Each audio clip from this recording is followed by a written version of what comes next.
In this video, we will create our local Docker site. If you run into trouble, please refer to Brian English's video on YouTube. Open Wappler and click the project's icon. This opens up the projects window where we will create our new project. Because this is part of our wCart tutorial, we'll name this project wCart. Click on the folder icon. The project folder can be anywhere. I've placed mine in my users folder with a subfolder called www. Right-click inside the folder and create a new folder with the name of our project. Save the settings.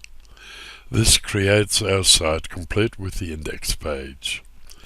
To finish the settings, click the project setting icon, choose the CSS file and assets folder locations, and importantly, the server model.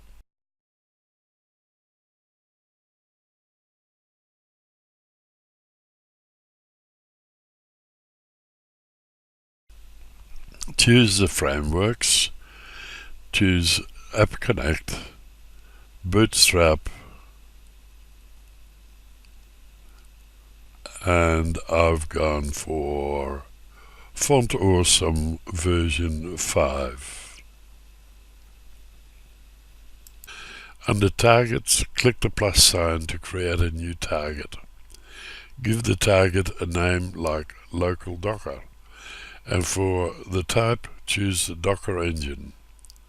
Take note of the created settings and select No Sample Database.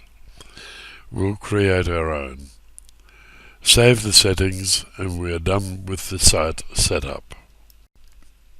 In the next video, we will create our database and the database action steps.